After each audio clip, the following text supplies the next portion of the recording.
Morning বন্ধুরা, welcome back to our channel Riya Dutta lifestyle. আবারও একটা নতুন ব্লগ নিয়ে চলে এসেছি। কী ব্লগ, কী বৃত্তান্ত সব কিছুই বলবো। অনেক দিন পর চলে এসেছি তো একটু সবাই অবাকই হবে, কিন্তু অবাক হইও না, আস্তে আস্তে সব কিছু শেয়ার করবো। কী সমস্যা হয়েছে, কী কারণ হয়েছে।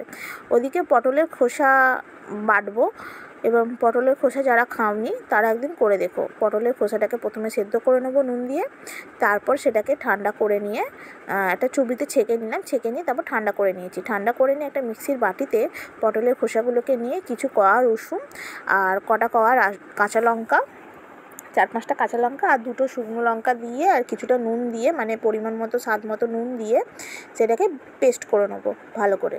পেস্ট করিয়ে নিয়ে ওদিকে কড়া গরম করতে বসিয়ে দিয়েছি, দেখতেই পাচ্ছি ওদিকে পেস্টও হয়ে গেছে। ওদিকে কড়া গরম করতে বসিয়ে দিয়েছি। আর এই হচ্ছে আমার পাগলি আমার মাথা খারাপ করে দেয় পুরো। সারা দিন আমাকে বকিয়ে বকিয়ে বকিয়ে বকিয়ে একদম শেষ করে দেবে। যাই হোক, ও তো এখন বাচ্চা, কিছু করার নেই। আর এই যে এদিকে কড়ার মধ্যে তেল দিয়ে দিয়েছি, তেলের মধ্যে একটু কালো জিরে ফোড়ন দিয়ে দেবো। ফোড়ন দেওয়ার পর পেস্টটা ঢেলে নিয়েছি। পেস্টটা ঢেলে নিয়ে তোমার বাটিতে যে পেস্টটা লেগে থাকে সেটা একটু জল দিয়ে ভালো করে নিয়ে সেটাও ঢেলে দিলাম। এবার এটা ফুটতে দেবো, ফুটতে দেবো, এবং এটাও যতক্ষণ না ফোটা হচ্ছে, মানে গা মাখা শুকনো শুকনো যেটাকে বলে, শুকনো শুকনো, তা সেটা যতক্ষণ না হচ্ছে ততক্ষণ এটাকে নাড়তে হবে এবং আস্তে আস্তে কিছুটা হতে দিতে হবে। মাঝে মাঝে নেড়ে দিতে হবে, আবার কিছুটা হতে দিতে হবে। এই করে করে পুরো শুকনো শুকনো করে নিয়ে নামাতে হবে।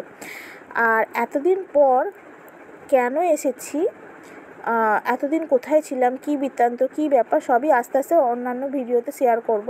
তা এই ভিডিওতে বেশি বড় হবে না, যে কারণে আমি এই ভিডিওতে সব কিছু শেয়ার করতে পারবো না। হয়তো কোনো ভিডিওতেই পুরো কথাটা শেয়ার করতে পারবো না, যে কারণে অল্প বিস্তর কম বেশি প্রত্যেকটা ভিডিওতেই কিছু না কিছু বলবো। আর এই যে দেখতে পাচ্ছ এখানে পুরো শুকনো শুকনো গা মাখা হয়ে গেছে, তো আমি বাটিতে নামিয়ে নিয়েছি। তো নামিয়ে নিয়ে এটাকে রেখে দিয়েছি। এটা হচ্ছে গরম ভাতে সার্ভ করবে। ভিডিওটা কেমন লেগেছে অবশ্যই কমেন্ট করে জানাবে।